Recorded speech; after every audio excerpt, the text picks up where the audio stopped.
ایک دفعہ کا ذکر ہے کہ ایک گھنے جنگل میں ایک کوا رہتا تھا۔ کوا اپنی خوش مزاج اور پر امید شخصیت کے لیے جانا جاتا تھا، جو ہمیشہ اپنے ساتھی جنگلاتی مخلوق میں خوشی پھیلاتا تھا۔ تاہم ایک اداس دن اپنی دوست گلہری سے خاص طور پر افسوسناک کہانی سننے کے بعد کوا مدد نہیں کر سکا، لیکن اداسی سے مغلوب ہو گیا۔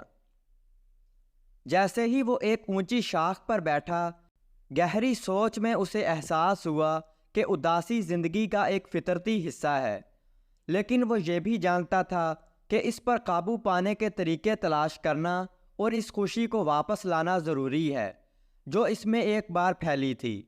اپنی روح کو بلند کرنے اور دوسروں کو متاثر کرنے کے لیے پرعزم کوے نے جنگل کے تمام جانوروں کے ساتھ ایک حوصلہ افزا کہانی شیئر کرنے کا فیصلہ کیا۔ اگلی صبح کوے نے جنگل کے مرکز میں ایک اجتماع کے لیے بلایا۔ تمام سائز اور اشکال کے متجسس جانور اکٹھے ہوئے۔ یہ سوچ رہے تھے کہ عام طور پر خوش رہنے والے کوے کو ایسی میٹنگ بلانے پر کس چیز نے آمادہ کیا۔ واضح اور مستحکم آواز کے ساتھ کوے نے اپنی کہانی شروع کی۔ ایک زمانے میں اسی جنگل میں جس میں ہم رہتے تھے، وہاں ایک نوجوان ہرن رہتا تھا۔ ہرن چمکدار، چست اور خوابوں سے بھری ہوئی تھی۔ اسے جنگل میں بھاگنا پسند تھا، ہوا کو اپنے چہرے کے خلاف محسوس کیا اور اس نے خواب دیکھا پورے جنگل میں تیز ترین ہرن بننے کا۔ ایک دن ہرن نے تیز غزالوں کے ایک گروپ کو خوبصورتی کے ساتھ گھاس کے میدانوں سے چھانگ لگاتے دیکھا اور وہ ان کی رفتار اور چستی سے حیران رہ گئی۔ وہ مدد نہیں کر سکتی تھی، لیکن حسد کی تکلیف محسوس کرتی تھی، یہ سوچ کر کہ وہ کبھی بھی ان کے فضل اور رفتار کا مقابلہ نہیں کر سکتی۔ اپنے خوابوں کا تعاقب کرنے کے لیے پرعزم ہرن نے عقلمند بوڑھے الو سے رہنمائی طلب کی، جو بلند ترین درخت کی چوٹی پر رہتا تھا۔ عقلمند الو نے ہرن کی خواہشات اور خوف کو تحمل سے سنا، اور پھر اس نے کہا، میرے پیارے، اس جنگل کی ہر مخلوق میں منفرد صلاحیتیں اور طاقتیں ہیں۔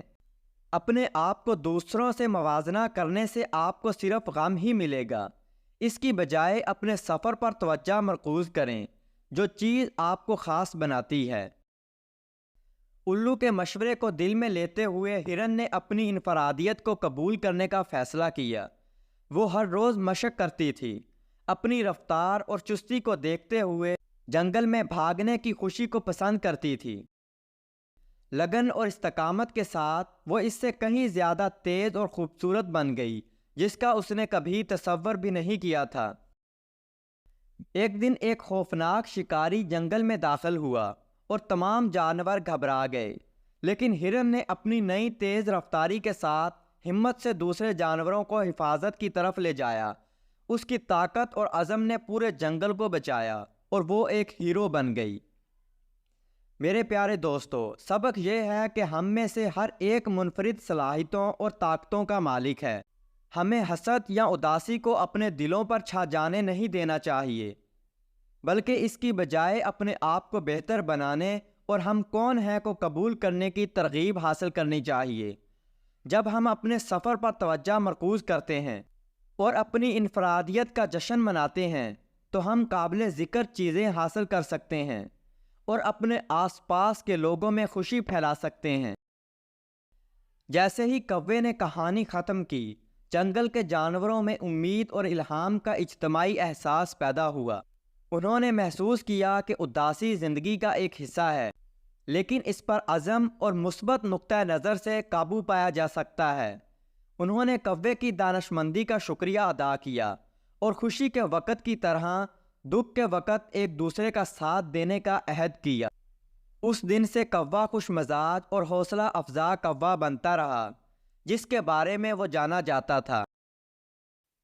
اس نے اپنے دوستوں کو یاد دلایا کہ ہر دھچکا ترقی کا ایک موقع ہے اور وہ سب اپنے اپنے منفرد طریقوں سے عظمت حاصل کرنے کے قابل ہیں۔